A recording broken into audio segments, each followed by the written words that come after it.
আসসালামু আলাইকুম প্রিয় ফুটবল ফ্যান্স। আজ থেকেই ফুটবল উইথ নাসিম প্ল্যাটফর্মে আরও একবার নিয়মিত ভিডিও দেওয়ার চেষ্টা করব। নিশ্চয়ই আপনারা জানেন বাংলাদেশ আরও একবার স্বৈরশাসকের হাত থেকে নিস্তার পেয়েছে। যেভাবে বাংলাদেশের ছাত্র এবং সাধারণ জনগণ মিলে দেশের আরও একজন স্বৈরশাসককে ক্ষমতা থেকে অপসারণ করেছে, এইটাকে আসলে নতুন দিনের বাংলাদেশ। অনেকে তো বাংলাদেশ 2.0 বলছেন, অনেকে আবার বলছেন বাংলাদেশের দ্বিতীয় স্বাধীনতা দিবস 5ই আগস্ট। সে যাই হোক, আরও একবার বাঙালিরা যে নিজেদের অধিকার ফিরে পেয়েছে, এখন পর্যন্ত রাজনৈতিক অধিকারের বিষয়গুলো বাদ দিলেও কথা বলার অধিকারটা অ্যাটলিস্ট বাঙালি ইতোমধ্যেই ফিরে পেয়েছে। এই বিষয়টা কি আর আলাদাভাবে বলার কোনো প্রয়োজন আছে? আজকে যে বিষয়টা নিয়ে আলোচনা করার জন্য এসেছি সেইটা মূলত ভিন্ন একটা টপিক, হুলিয়ান আলভারেজ টপিক। নিশ্চয়ই থাম্বনেল দেখে এতক্ষণে বুঝতে পেরেছেন যে হুলিয়ান আলভারেজ যে ক্লাব সুইচ করেছেন সেই বিষয়টাই আজকের আলোচনায় থাকছে। অনেকেই হয়তোবা বিষয়টা জানেনও না, আসলে জানার কথাও না অনেকের পক্ষে, কেননা বাংলাদেশ আসলে যে এরকম দোদুল্যমান একটা সময় কাটিয়েছে এর মধ্যে দিয়ে ফুটবলের খবরাখবর রাখা একেবারে অযৌক্তিক। আর তাই আমরাও কিন্তু নিয়মিত ভিডিও দেইনি, অনেক তথ্য জানার পরেও দেইনি, যেহেতু দেশের অবস্থা এখন খানিকটা স্বাভাবিক। আর তাই আরও একবার নিয়মিত হচ্ছি। আজকে Julian Alvarez to Atletico Madrid এই ডিলটা প্রসঙ্গেই আলোচনা করছি। মাত্র 14 মিলিয়ন ইউরোর বিনিময়ে যেই হুলিয়ান আলভারেজকে রিভার প্লেট থেকে ম্যানচেস্টার সিটি উড়িয়ে নিয়ে এসেছিল, এরপর মাত্র 2 সিজনের ব্যবধানে এখন এই বিশ্ব চ্যাম্পিয়ন আলভারেজকে তারা অ্যাটলেটিকো মাদ্রিদের কাছে বিক্রি করেছে 95 মিলিয়ন ইউরোতে। অর্থাৎ বুঝতে পারছেন, প্রায় 10 গুণ বা 9 গুণ বেশি দামে কিন্তু ম্যানচেস্টার সিটি আলভারেজকে সেল করতে পেরেছে।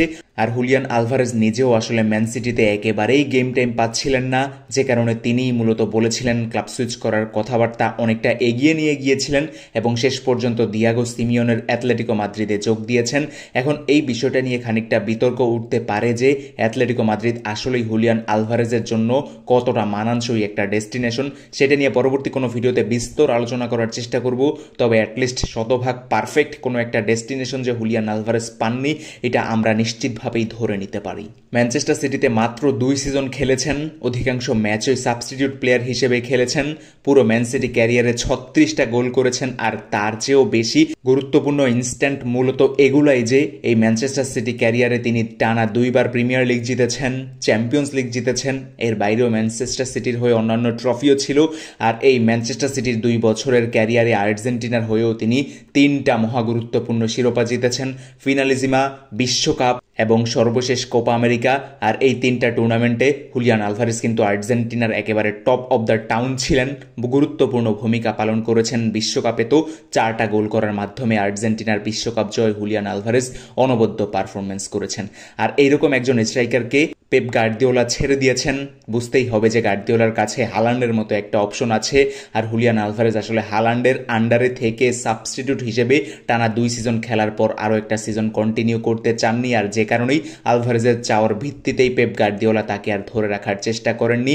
গার্দিওলা এমনই একজন কোচ, কোনো একজন প্লেয়ার যদি দল ছাড়তে চান তিনি আসলে জোর করেন না, চুক্তির দোহাই দিয়ে দলে রেখে দেওয়ার চেষ্টাও করেন না। আর এমনই একটা বিষয় সামনে এনেই কিন্তু সমঝোতার ভিত্তিতে হুলিয়ান আলভারেজকে ম্যানচেস্টার সিটি 95 মিলিয়ন ইউরোর বিনিময়ে অ্যাটলেটিকো মাদ্রিদের কাছে সেল করে দিয়েছে। এখন সামনের সিজনে আমার দেখার সবচেয়ে বড় বিষয় অ্যাটলেটিকো মাদ্রিদের মতো তুলনামূলক ডিফেন্সিভ ফুটবল খেলা একটা ক্লাবে এসে আলভারেজ আসলে কতটা অফেন্সিভ কি করতে পারবেন, নিয়মিত গোল পাবেন কিনা, তার চেয়েও বড় কথা যেই উদ্দেশ্যে এসেছেন শুরুর একাদশে থেকে ম্যাচগুলো শুরু করার, সেটাতেই বা তিনি কতটা সফল হবেন সেটাই একটা দেখার বিষয় হবে। বাংলাদেশ নিয়ে এখন ভাবার অনেক কিছুই আছে, বিস্তারিত কোনো ফুটবল রিলেটেড আলোচনাও করছি না। আজ থেকে ফুটবল নিয়ে আলোচনাটা শুরু করছি। হুলিয়ান আলভারেজ ট্রান্সফারটা সাম আপ করলাম। তো বাংলাদেশ নিয়ে আপনার ওপিনিয়ন কি? ছাত্র আন্দোলনের এই বিষয়টাকে আপনি কিভাবে দেখছেন? এবং একই সাথে ছাত্রদের দ্বারা যে দেশ স্বাধীন হলো, আরও একবার বাঙালি স্বাধীনতা পেল, এই বিষয়টা সম্পর্কে আপনার অভিমত কি? আগামী দিনের বাংলাদেশকে ঠিক কোন পজিশনে দেখতে চান? সবকিছুই কমেন্ট বক্সে জানাতে পারেন। ধন্যবাদ সবাইকে।